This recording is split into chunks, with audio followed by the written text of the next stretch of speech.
This is Lewis Hart for Boxing Social in association with Empire Fight Store and William Hill. We are in central London and I am with Dynamite Dev Sahni. We are here. How are we? You know, firstly, how was the things? I see you've been on holiday. How's things been, mate? I had a lovely holiday. Sometimes you need a holiday to recover from a holiday. I didn't have the holiday to recover from the holiday. I was sent straight to Poland to rep Daniel Dubois for the first leg of the Usyk Dubois press tour. It's been mad, mate. Life's crazy. Life is just like constant, non-stop. But I love it. I love it. The days are just like flying past. It's mad. I enjoyed the Poland thing on Monday, by the way. That was so cool. So cool. Well, you're just saying there, you're saying it goes fast, mate. You only cover Queensbury, mate. You got to think of us, mate. We do everything. So yeah, Poland. I was just saying there, cut a fine promo for Daniel Dubois in Poland on enemy territory.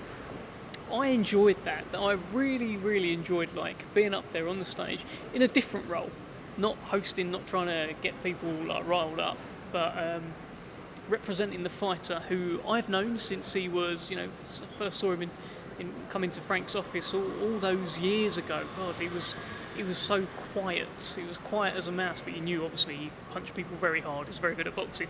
But yeah, it was good standing next to him, repping him, and talking him up in front of everyone against us, sort of thing. I love that. I really enjoyed that. So it was a good promo, wasn't it? It was good, mate. It was good. But Daniel Dubois takes on the almighty challenge of Oleksandr Usyk. First question from me: why do you think the time is now for Daniel Dubois to be ready for Oleksandr Usyk? And do you feel like, especially coming back from the Joe Joyce loss since then, do you feel like now is the time for him? Yeah, look, he's gone through it. He's gone through stuff. He's gone through a loss. He's gone through coming through adversity against, well, obviously Joe Joyce, Kevin Lorena as well. He's gone through a lot, and he also had all that pressure on him. People are saying he's the next AJ, he's the next this, he's the next that. And that's a lot of pressure. And in this fight, there's no pressure on him. So there's a lot going for him. He's got no pressure on him. If he loses, people will say it's too soon. And if he wins, he just changes everything. No pressure on him at all.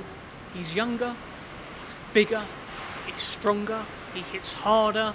If you would have told Daniel Dubois when he turned pro that, by the way, your world title fight is going to come against a guy who's 11 years older than you and probably about 40 pounds naturally lighter than you, I think you'd have been very excited about that prospect. Just so happens Usyk's a bit of a genius, so we're under no illusions. It is a tough fight, but the timing might just be right. And he hits hard enough, he commits to his punches, doesn't second guess himself, isn't going to try and outbox Usyk, isn't going to overthink it, he's just going to try and knock him out as quickly as possible. So let's see. Do you think inactivity could play a favour for Daniel Dubois with Oleksandr Usyk? You think sort of fought once in 2021, fought once in 2022, probably, I mean, unless some miracle, going to fight once in 2023. I know that happens with champions where you sort of fight less the more belts you got, but do you feel like that plays in a factor for Daniel Dubois? I think so. I looked up that thing that you're talking about there, the activity. Usyk has boxed once a year for the last 4 years. In that same time span, do you know how many times Daniel Dubois has boxed? Boxed twice in 2021, I'm pretty sure. 2022, I want to say, but I'll make a guess and say 4 times. So, in the same time period where Oleksandr Usyk has boxed 4 times, Daniel Dubois has boxed 11 times. 11 times, yeah? Look it up. I know, I was looking at it, was like, what? Adding that? Oh yeah, and then there's Usyk at the top. It's mad. He's an active heavyweight, he's a young heavyweight, he's a fresh heavyweight, and he's also a heavyweight that's overcome a bit of adversity as well. He's got some experience. Could be his time. We see the link up with Don Charles today, and I think Don Charles at that press conference just now, he gave us a whole sort of story which was sort of incredible. Do you feel like there's some sort of risk with Charles and Dubois where sometimes we want to see trainers bed in before they have a big fight? You know, you want to have 1, 2, they're having straight in. He split with Shane McGuigan, they're going straight in now for a big fight. Is there sort of risks that come with that? It happens. It happens in boxing. Tyson Fury boxed Deontay Wilder. He was with Ben Davison for that fight. It was a draw. He didn't have any time to bed in with Sugar Hill. Sugar Hill was his trainer for the rematch. He knocked Deontay Wilder out. So there is certainly precedent, quite recent precedent, in the same division where you can have success by changing trainer. Maybe Don Charles suits him better. I don't know. Seeing their relationship together, looks like a good relationship. Looks like almost like a father-son, uncle-nephew kind of relationship, and maybe that's what Daniel needs. So let's see. I asked him the same question because obviously, look, I understand it doesn't sound ideal. He said, "Don't worry about it. I know what I've got to do in there, and Don knows what I've got to do. He's experienced, and Don Charles, as he explained at the presser, does have a wealth of experience. He took a British fighter to try to dethrone a Ukrainian world champion. Twice he tried to do that as well. And he's a good guy. He's got good energy. And also, the thing that Daniel keeps saying is, in the gym, Don Charles is able to sort of like push him around. He's just a naturally big guy as well. I think Daniel enjoys that. So let's see. 100%. Well, we'll sort of push on there. We see the merge with BT Sport, with TNT Sports, and sort of following on to that, we see It's a complete BT Sport is changing into TNT Sports. So. Someone said to me it was a merge, so that's their fault. But we see sort of that's happening soon. And you tweeted about their schedule. You look at what they've got. They've got Liam Davies v Jason Cunningham. Listen, that's the big fight on 29th of July. Sorry, but then they've also got Terence Crawford versus Errol Spence Jr. And they've got Oleksandr Usyk versus Daniel Dubois. Joe Joyce versus Zhilei Zhang. When you look at this boxing schedule, when you compare it to Sky, who I know they'll have stuff coming soon, but they haven't got anything up and coming on a boxer side. But then you see DAZN as well. Do you feel like they have the best schedule, sort of looking forward in boxing at the moment? I would say so. Look, I know I don't think a full schedule has been announced from the other guys as well. TNT Sports are really starting with a bang. I think they rebrand imminently, like the full sort of rebrand happens. And it's just a tremendous schedule. You can't argue with it. You've got Unified World Heavyweight Championship. You've got a rematch between Joyce and Zhang with so much intrigue. You've got 2 European-level super bantamweight shows. Dennis McCann, a future star of British boxing, in his toughest fight to date. Liam Davis, one of the most underrated fighters in this country. English-British European champion, unbeaten in 12 or 13 fights.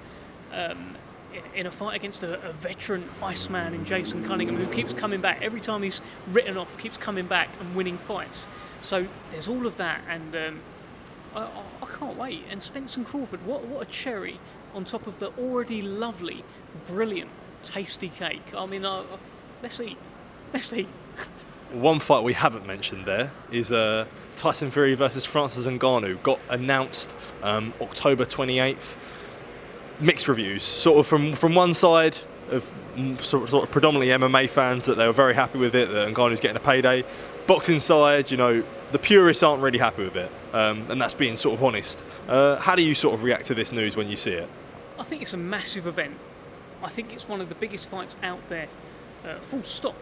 And it's also certainly one of the biggest fights out there for Tyson Fury. It's fair to say the fights that people want to see Tyson Fury in, the boxing fans that you talk about, are Oleksandr Usyk and Anthony Joshua. He tried. You can't say that he hasn't.